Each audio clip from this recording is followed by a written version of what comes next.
Здравствуйте, в эфире информационный выпуск Амшикшара, и я ее ведущий Нарсо Абухба. Я и мои коллеги расскажем о самых важных событиях сегодняшнего дня и коротко о темах в сегодняшнем выпуске. На преступника и солнышко не светит. По факту повреждения липы на поляне Лыхнашта возбуждено уголовное дело. Экологическая альтернатива. У компании «Эко-Апсна» появилось специальное оборудование для дробления и переработки пластмассы.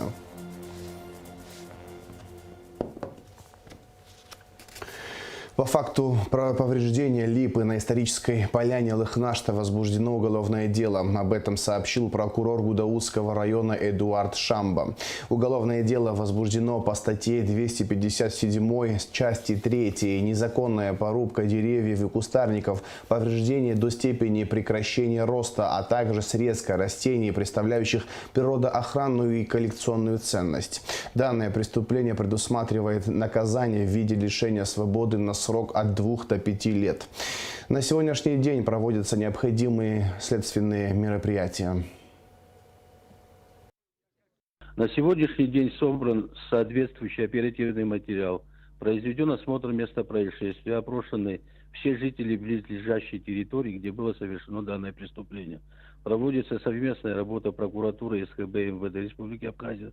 Также даны соответствующие поручения службам на установление лиц, совершивших данное преступление. Возбуждено уголовное дело по статье 257 части 3 Уголовного кодекса Республики Абхазия. Проводятся неотложные следственные действия. У вас есть подозреваемый на данный момент? Нет, об этом мы сейчас говорить не будем. Виновные в вандализме на исторической поляне Лыхнашта должны быть наказаны в соответствии с законом. В то же время, как говорят жрецы и священнослужители, произошедшее на поляне Лыхнашта вызов и своего рода испытание для всего общества. Человека, посягнувшего на святое, обязательно настигнет кара. Своим мнением поделился секретарь Совета Священной Митрополии Абхазии Герман Маршанио. Для всякого жителя Абхазии, вне зависимости, даже, как мне кажется, от его религиозных, национальных, социальных предпочтений, это сакральная территория, и все, что там есть в этом ансамбле, связано с духовной составляющей. Если мы посмотрим на историю, то за многие годы нашей истории, но особенно это 19-й, значимые 20-е века, вот на этой поляне происходили очень серьезные события, которые были не просто люди собирались и были свидетелями этих событий, да, а объединяли людей. Для того, чтобы решить какую-либо задачу, для того, чтобы справиться с каким-то вызовом, который происходит, который возникает перед народом, не просто отдельным человеком или семьей, нужно объединение, нужно единство. И вот появился какой-то Герострат, который вот посягнул на такие сокровенные вещи, на вещи духовные, на вещи культурные. А как вообще нам следует реагировать вот простым людям? Вы знаете, я могу говорить с точки зрения христианина, потому что сам являюсь христианином. Вот сейчас мы переживаем с вами последнюю неделю Великого Поста. Это приготовительное время для того, чтобы подготовить душу человека к встрече Пасхи. Такой вызов произошел в дни Великого Поста перед нашим народом. Значит, Господь хочет посмотреть, а как мы на это реагируем. Вот каким образом? Конечно, негодование – это первое, что возникает в душе. Ну а что затем? Это публичное действие, да, это публичный вызов, который был брошен нам. И, естественно, мы хотим, чтобы раз было публично совершено преступление, то, соответственно, и публично было совершено наказание.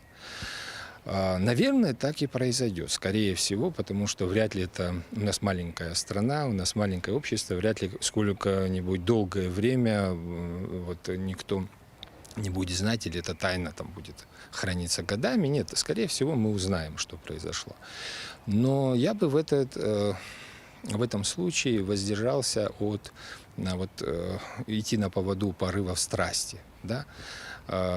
Человек, совершающий такое преступление и бросающий публичный вызов, он ведь уже в области духовной на себя накладывает проклятие.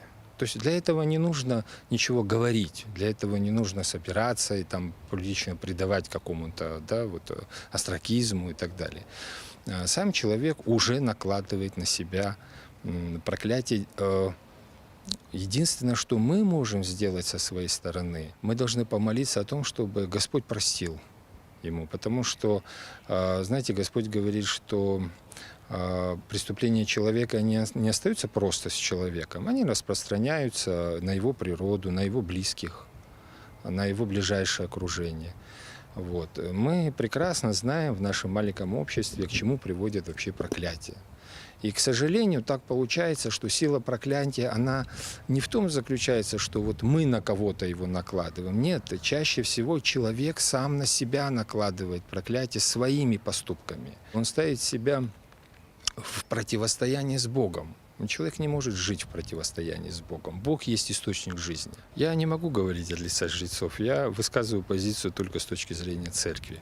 С точки зрения церкви мы не накладываем проклятие в церкви, мы лишь констатируем факт, что человек сам себя поставил в положение вне церкви. Что значит вне церкви, вне общины? Это значит, что мы больше не молимся об этом человеке, мы не общаемся с ним. Вот потеря общения – это самое страшное, что может быть в жизни человека. И он начинает страдать. Эти страдания для исправления. В Нижнем Новгороде подписано соглашение о взаимном сотрудничестве в области туризма между муниципальным управлением администрации города Сухум «Арго Инвест» и управлением по туризму города Нижнего Новгорода. Стороны будут содействовать сотрудничеству по линии национальных и региональных туристических ассоциаций, обществ, фирм и предприятий, способствовать обмену опытом в области туризма путем проведения тематических семинаров, круглых столов и других мероприятий по вопросам, представляющим взаимный интерес. Соглашение в области туризма «Арго Инвест» ранее было подписано с городами Краснодар и Казань. МИД Абхазии напоминает, что осталась неделя до окончания приема документов от граждан республики для участия в конкурсном отборе на обучение в дипломатической академии МИД России по программам магистратуры и аспирантуры. Вся необходимая информация на официальном сайте МИД. Повторное использование твердых бытовых отходов, пластика, бумаги, стекла – это не только способ заработать, но и сделать мир вокруг нас чище. Эко-Апсна – первая и единственная организация в Абхазии, которая занимается сбором и сортировкой вторичного сырья. Теперь у компании появилось оборудование для дробления и переработки пластмассы. Специальная дробилка передана Эко-Апсна социально-экологическим фондом КАП Групп. Все детали у Алики Трапш.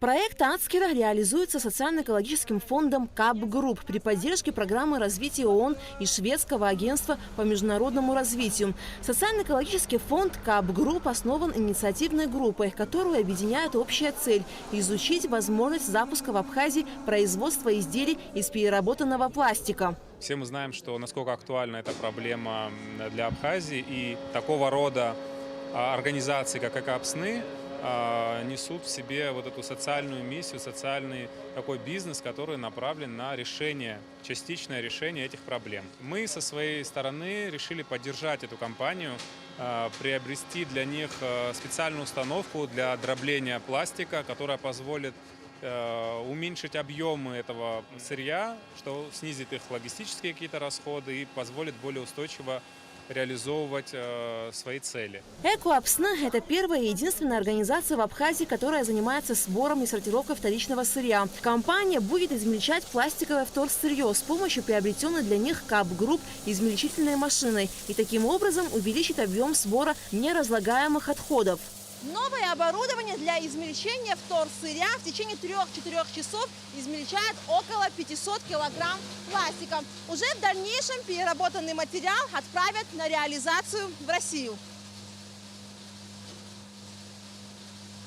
Заготовительная база Эко-Апсна открылась в декабре 2021 года. Она закупает вторичное сырье у ряда крупных компаний и организаций республики, отделяет его и сортирует на компоненты, пригодные для вторичной переработки и не подлежащие вторичной переработке. Обработанные компоненты прессуются, приобретают форму, необходимую для транспортировки, и отправляются на перерабатывающий завод России. За деятельность работы компании с нашими силами было свезено на заготовительную базу более 32 тысяч кубов вторсырья. Пока у нас как бы экономика не выстроилась, исходя из того, что на рынке России по вторсырью цены значительно снизились. И так как у нас логистика очень дорогая выходит, потому что мы далеко располагаемся от заводов-переработчиков, и плюс там все расходы по границе, пока у нас мы идем в минус, как бы закрыли год, то есть с убытками. Надеемся, что ситуация поменяется. Нам помогают наши партнеры, российская компания «Экоград». Сотрудники социально-экологического фонда КАП Групп в рамках реализации проекта Ацкера также ведут работу по привлечению внимания к проблеме переработки вторсырья. И главная цель нашего проекта – это любыми способами добиться увеличения внимания вот к этой проблеме переработки вторсырья, переработки отходов. Что мы делаем? Это и квесты, это экскурсии, это выставки, это большая образовательная программа в школах. Мы установили несколько пробных контейнеров в 3 школах, в кафе, в гостинице по переработке вторсырья. То есть есть у нас контейнер, который собирает пластик, контейнер, который собирает картон. Приобретенная дробилка улучшит логистику предприятия «Экоапсна» и снизит затраты на экспорт переработанного пластикового сырья. Увеличение пластика, которое они могут экспортировать, повысит эффективность производства, что позволит компании укрепить свои позиции и перейти к другим этапам развития. Алика Трапш, Алексей Агухава, Абхазское телевидение. Русские театры из 10 стран получат финансовую поддержку от России в этом году. Об этом сообщила заместитель министра культуры России Алла Манилова. Финансовая поддержка зарубежных русских театров будет осуществлена в размере 10 миллионов рублей. 5 миллионов на закупку сценического оборудования и 5 миллионов на постановки. В числе получателей финансирования Государственный русский театр драмы имени Фазили Искандера. Финансирование также получат театры из Армении, Белоруссии, Грузии, Казахстана, Киргизии, Таджикистана, Туркмении, 2 театра из Узбекистана и театр Южной Осетии.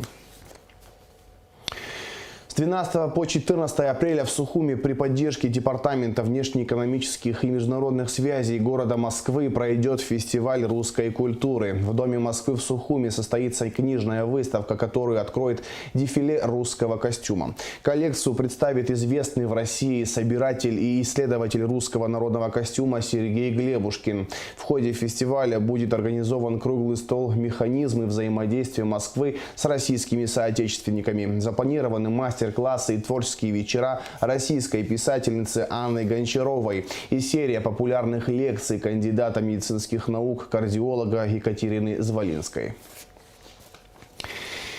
В завершении выпуска расскажем о погоде. По сообщению Гидрометцентра, во вторник, 11 апреля, на территории Абхазии ближе к вечеру возможен дождь. Температура воздуха ночью 8-13, днем 18-23 градуса тепла. Температура морской воды плюс 10 градусов.